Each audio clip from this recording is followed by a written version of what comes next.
Until fairly recently, it was thought that a baby's sex was determined by the mother's cells. Or at least, it was believed that the sex was determined by the male and female cells together. But we are given a different kind of information in the Qur'an, where it is stated that masculinity or femininity is created out of the sperm poured forth into the womb.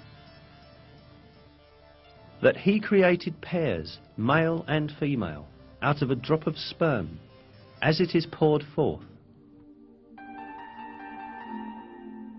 The improving disciplines of genetics and molecular biology have scientifically validated the accuracy of this information given by the Qur'an. And what we see. It is now understood that sex is determined by sperm cells coming from the male, and that the female has no role in this process. Chromosomes are the main elements in determining sex. 2 of the 46 chromosomes that determine the structure of a human being are identified as the sex chromosomes. These 2 chromosomes are called XY in males and XX in females because the shapes of the chromosomes resemble these letters. The Y chromosome carries the genes that code for masculinity, while the X chromosome carries the genes that code for femininity. Formation of a new human being begins with the cross combination of one of these chromosomes, which exist in males and females in pairs. In females, both components of the sex cell, which divides into 2 during ovulation, carry X chromosomes. The sex cell of a male, on the other hand, produces 2 different kinds of sperm, one that contains X chromosomes and the other Y chromosomes. If an X chromosome from the female unites with a sperm that contains an X chromosome, then the baby is female.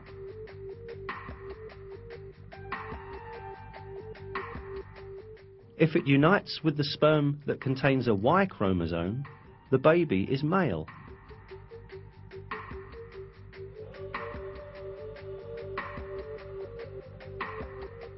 In other words, a baby's sex is determined by which chromosome from the male unites with the female's ovum.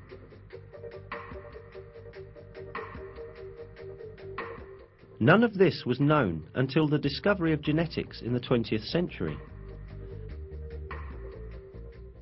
Indeed, in many cultures, it was believed that a baby's sex was determined by the female's body. That was why women were blamed when they gave birth to girls. However, 13 centuries before human genes were discovered, the Qur'an revealed information that denies this superstition and referred to the origin of sex being not with women, but with the semen coming from men.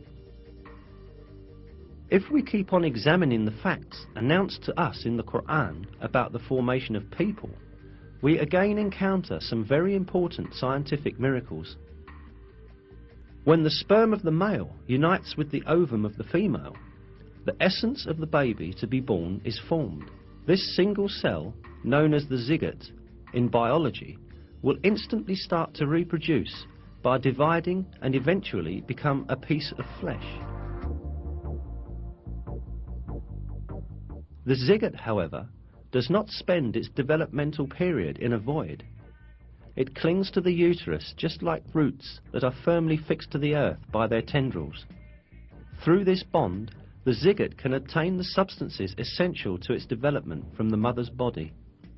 Here, at this point, a very significant miracle of the Qur'an is revealed.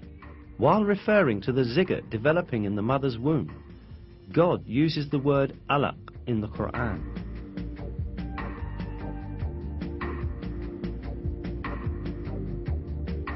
Recite, in the name of your Lord, who created man from alaq. Recite, and your Lord is the most generous.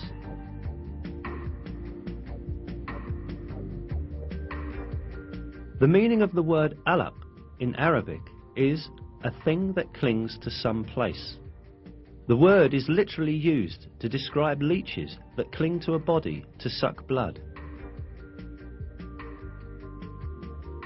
Certainly, it is not a coincidence that such an appropriate word is used for the zygote developing in the mother's womb. This proves once again that the Qur'an is a revelation from God, the Lord of all the worlds.